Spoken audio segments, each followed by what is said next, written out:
ناظرین السلام علیکم۔ میری آج کی کہانی کا عنوان ہے قوم لوط پر عذاب کیوں آیا۔ داستان شروع کرنے سے پہلے میری آپ سے گزارش ہے کہ میرے چینل KU اسلامک کو سبسکرائب کیجئے اور ساتھ بیل کے بٹن کو دبا کر آل پر بھی کلک کر دیجئے تاکہ میری اس طرح کی معلوماتی ویڈیوز بر وقت آپ تک پہنچ سکے۔ ناظرین، لوط علیہ السلام اللہ تعالیٰ کے ایک برگزیدہ نبی تھے۔ آپ حضرت ابراہیم علیہ السلام کے دور زمانہ میں اہل سدوم کی رہنمائی کے لیے نبوت کے منصب پر فائز ہوئے۔ سدوم کے آس پاس 5 نہایت ہی خوبصورت شہر آباد تھے۔ یہ علاقہ نہایت ہی سرسبز و شاداب اور قدرت کی فیاضی کا حسین شاہکار تھا۔ اہل سدوم اپنی نفسانی خواہشات پوری کرنے کے لیے مردوں سے بدفعلی کرتے، جس کی وجہ سے یہاں بے حیائی عام ہو گئی تھی۔ حکمران، سردار، رؤساء اور ہر طبقے میں گھر گھر یہ عمل پھیل گیا تھا۔ اہل سدوم اپنی روزمرہ کی زندگی میں سخت ظالم، دھوکے باز اور بد معاملہ تھے۔ کوئی مسافر ان کے علاقے سے باخریت نہیں گزر سکتا تھا۔ حضرت لوط علیہ السلام نے انہیں توحید کی دعوت دی اور بدکاری کے ایسے گھنونے عمل سے توبہ کرنے کا حکم دیا۔ حضرت لوط علیہ السلام نے کہا، تم بے حیائی کیوں کرتے ہو؟ کیا تم عورتوں کو چھوڑ کر لذت حاصل کرنے کے لیے مرد کی طرح مائل ہوتے ہو؟ حضرت لوط اہل سدوم کو دن رات واعظ و نصیحت کیا کرتے، لیکن قوم لوط پر اس کا کوئی اثر نہ ہوتا۔ انہوں نے صاف صاف کہہ دیا، اگر تم ہمیں اسی طرح برا کہتے رہے اور ہمارے کاموں میں مداخلت کرتے رہے تو ہم تمہیں اپنے شہر سے نکال دیں گے۔ لیکن حضرت لوط علیہ السلام نے نصیحت و تبلیغ کا سلسلہ جاری رکھا۔ ایک دن جب انہوں نے حضرت لوط علیہ السلام سے کہا کہ اگر تم سچے ہو تو ہم پر عذاب لے آؤ، اب اللہ تعالیٰ نے ان کو عذاب دینے کا فیصلہ کر لیا۔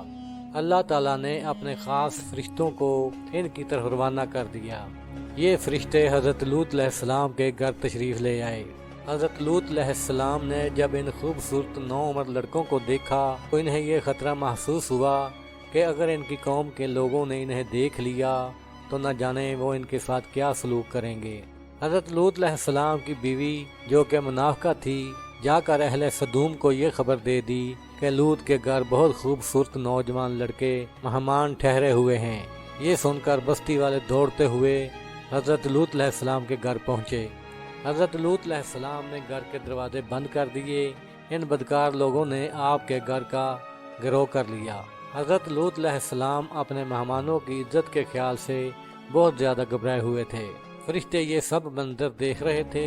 جب انہوں نے حضرت لوط علیہ السلام کی بے بسی اور پریشانی کا یہ عالم دیکھا تو حقیقت سے پردہ اٹھاتے ہوئے یوں فرمایا، اے لوط، ہم تمہارے رب کے بھیجے ہوئے فرشتے ہیں۔ یہ لوگ ہرگز تم تک نہیں پہنچ سکیں گے۔ ابھی کچھ رات باقی ہے، اپنے گھر والوں کو لے کر چل دو اور تم میں سے کوئی شخص پیچھے مڑ کر نہ دیکھے۔ اہل سدوم حضرت لوط کے گھر کا دروازہ توڑنے پر آ گئے، لہٰذا حضرت جبریل علیہ السلام نے گھر سے باہر نکل کر اپنے پر کا ایک کونا انہیں مارا، جس سے ان سب کی آنکھوں کے ڈھیلے باہر نکل آئے اور بصارت زائل ہو گئی۔ یہ خاص عذاب ان لوگوں کو پہنچا جو حضرت لوط کے پاس بدنیتی سے آئے تھے۔ حضرت لوط علیہ السلام حقیقت حال جان کر مطمئن ہو گئے اور اپنے گھر والوں کے ساتھ رات ہی کو نکل کھڑے ہوئے۔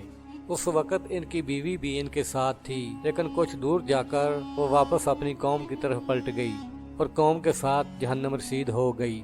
صبح کا آغاز ہوا تو اللہ تعالیٰ کے حکم سے حضرت جبریل علیہ السلام نے بستی کو اپنے پر سے اکھاڑ دیا اور پھر اپنے بازوؤں پر رکھ کر آسمان پر چڑھ گئے۔ پھر اس بستی کو زمین پر دے مارا، جس کے بعد ان پر پتھروں کی بارش ہوئی۔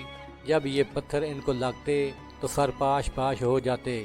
قوم لوط کی ان خوبصورت بستیوں کو اللہ نے ایک انتہائی بدبودار اور سیاہ جھیل میں تبدیل کر دیا، جس کے پانی سے رہتی دنیا تک کوئی فائدہ نہیں اٹھایا جا سکتا۔ سمندر کے اس خاص حصے میں کوئی جاندار، مچھلی، میڈک وغیرہ زندہ نہیں رہ سکتے، اس لیے اسے ڈیڈ سی یعنی بحر مردار کہا جاتا ہے، جو اسرائیل اور اردن کے درمیان واقع ہے۔ ناظرین، اس واقعہ سے ظاہر ہوتا ہے کہ اللہ تعالیٰ نافرمان اور سرکش لوگوں کو بڑے سخت عذاب سے دوچار کرتے ہیں۔ ہمیں چاہیے کہ اللہ تعالیٰ کے احکامات کی پیروی کریں اور برے کاموں سے بچیں۔ ناظرین، امید ہے کہ میری یہ ویڈیو آپ کو پسند آئی ہوگی۔ ویڈیو کو لائک کیجیے اور شیئر کیجیے۔